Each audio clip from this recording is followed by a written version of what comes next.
Hey, what's up guys? So I've been really curious how good the Insta360 X5 would be as like a dash cam. Now this is a really cool 360 cam that can record in 8K. And the way that it works is it has a pair of lenses here like this on both sides, a pair of 4K cams, and then it can combine the footage here to record in all 360 degrees. And so I'm standing off to the side of the camera here, but you can see it can still record me, right?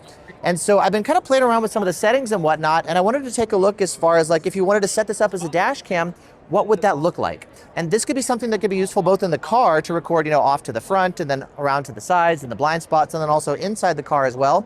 Or maybe especially like on a motorcycle where you can maybe stick it up on like a big stick like this or something and have it record around you and all around the bike as well. So let's take a closer look as far as maybe how this would work if you wanted to use it like a dash cam.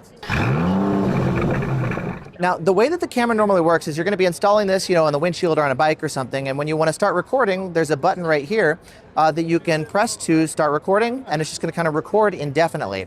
Then once you're done, you can just press the button again to stop recording, and then you've got your normal footage. A couple issues with that. Number one, we want to have this kind of more automated so we don't have to press the button like that. Number two, it's going to record a bunch of footage that we don't need, so we want to find a way to maybe only save footage that's important. Now, number one, in order to automate this start and stop, you can actually do it with your hand. And I'll just kind of spin it around real quick so that you can see me. And the idea is you can hold up your hand like this, and that can actually trigger the gesture recording, the ability to start recording. And then once you're done, you can stop recording like this just by putting up your hand again. Now that's a nice way to kind of do this hands-free, especially if you're on a bike or something. But for a dash cam, we usually want it recording continuously because we don't know if something important or interesting is going to happen, right? So let's take a look at some of the options here to maybe automate the recording. So one thing that I noticed is there's like a pre-buffering where right now it's not recording, but if I go down here, there's an option for pre-recording. So I can enable this to have it recording kind of buffering, and when I tell it to start recording, it's going to save 30 seconds before I press the button. And if I turn that on, you can see that pre-recording is enabled. So right now it's actually capturing and saving the video footage, but I haven't actually triggered the recording. But then if I maybe hold my hand up again like this and I start recording, I noticed this can be a little bit finicky. We had some difficulty playing with it. Let's see if I can get it. All right, I'll just do this for now. I start recording, so you can see it's actually going 18, 19 seconds even before I hit the button. So that's a way to get some pre-recording capabilities.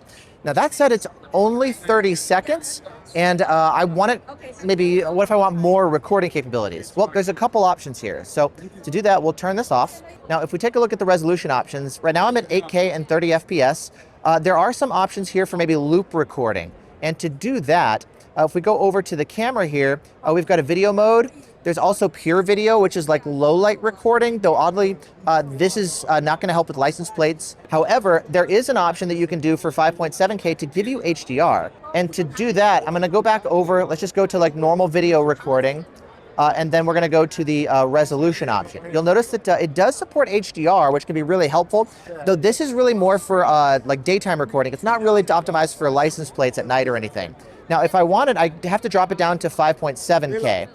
They have two different 5.7K options, and if we take a look, 5.7 plus is really more for like daytime, and if you're doing nighttime, they recommend actually going over to regular 5.7K here like this. And then as you can see, HDR can be on. Now that said, I really want more of like a loop recording capability so it can record more than just 30 seconds before, right? And to do that, we'll go over here to the video mode, and we're gonna go over here. There's two different modes that might actually work. So one is gonna be loop recording. The other one is going to be road mode. Now, I was actually thinking road mode might be the default way to go because I want to use it on the road, right? And the way this works is if we go into the settings, you can choose your resolution and frame rate and all that kind of stuff. So maybe 5.7K or maybe even 8K if you want maximum resolution, you want to capture license plates.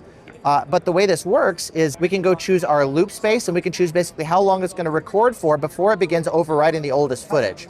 And it looks like I've got an option here for 6 minutes. So basically it's going to be saving 6 minutes worth of footage, and then after 6 minutes, it's going to start overwriting the oldest footage. This could actually be a good option here if you want to give you, maybe like 8K, 30 FPS, and not filling up your card the whole time. So that could be really good.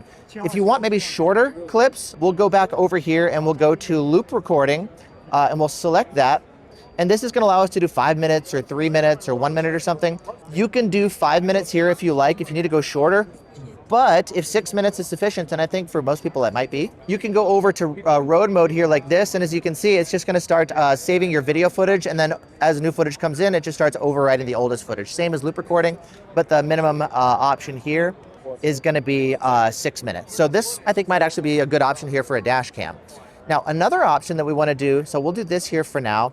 Let's see if I want HDR. I would have to go to like one of these. Is this gonna allow me to do HDR? It looks like it doesn't. So if I want HDR, I can't do it here in road mode. What if I go over here to loop recording? So loop recording, this one does not give me HDR either. And so it looks like the only way to do this dash cam here with HDR is gonna be going over here to one of the more traditional recording modes, then dropping the resolution down to like 5.7K, and then I can get the HDR. So there are some limitations if you want to do HDR while you're in one of the loop recording modes. You can't combine those two. Now, something else that I would want to do is automate this like a dash cam. So when I turn on my car, this would like start recording, right? And if I'm done, maybe turn it off. Now, it doesn't have like a proper parking mode or anything, but let's stick with kind of driving recording here first. So the idea for that is if we kind of pull this down, we'll go over here into the settings, and we'll scroll down to power off charging. And the idea here is when it gets plugged in, the name is a little weird, power off, we'll think of it as power on charging.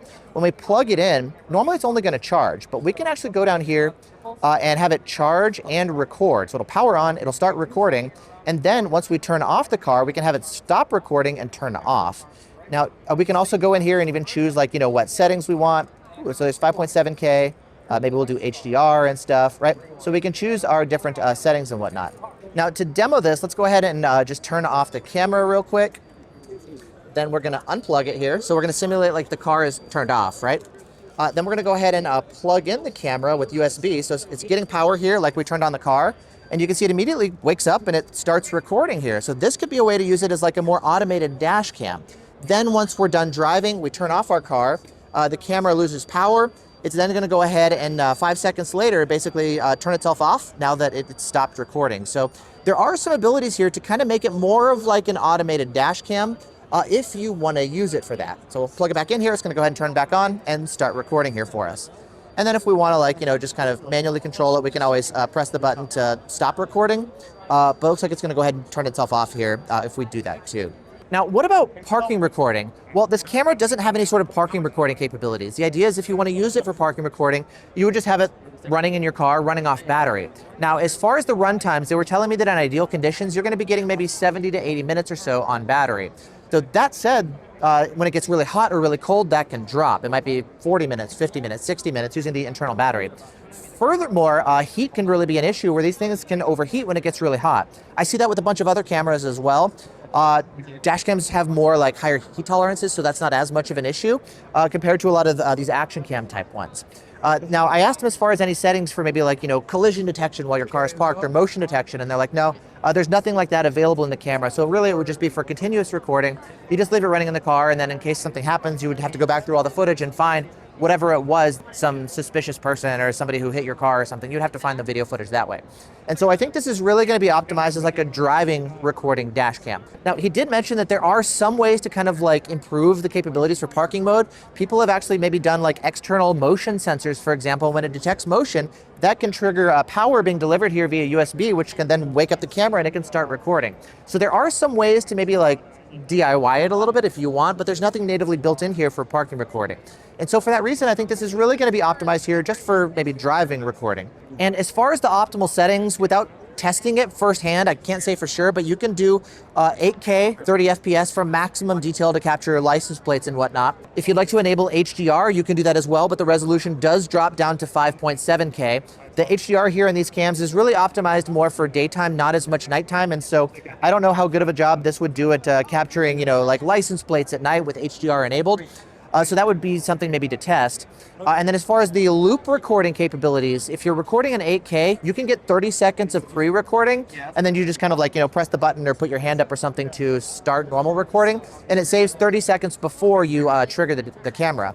If you wanted to record longer than that, which I think a lot of people would, they do have some loop recording capabilities. But again, you're going to be at 5.7K max, not 8K, and there is no HDR. So there is the capability to do that. but you are going to have some of the trade-offs in terms of some of the settings. So I'd be kind of curious to maybe try it out and play with it to see how good of a job does it do at capturing license plates. Is HDR necessary to actually capture those license plates? How much of an impact is there if you drop from 8K to 5.7K? So if you want me to test it out, let me know. Maybe I'll pick one of these up and try it. Additionally, if you're maybe driving around in like high heat, they make a white version. Maybe this would work better if it gets really hot, because it would maybe like reflect the heat instead of absorb it here like the black one. Additionally, I know I'm not the only person who has this idea. If some of you guys have maybe played with these on your motorcycles or on your cars, let me know kind of what your experience has been. What settings do you use? How well does it work daytime and nighttime? Is HDR helpful or beneficial for these use cases? I think there's a lot of interesting stuff that we can kind of play around with here with these 8K cams, or with these, I guess, 360 cams.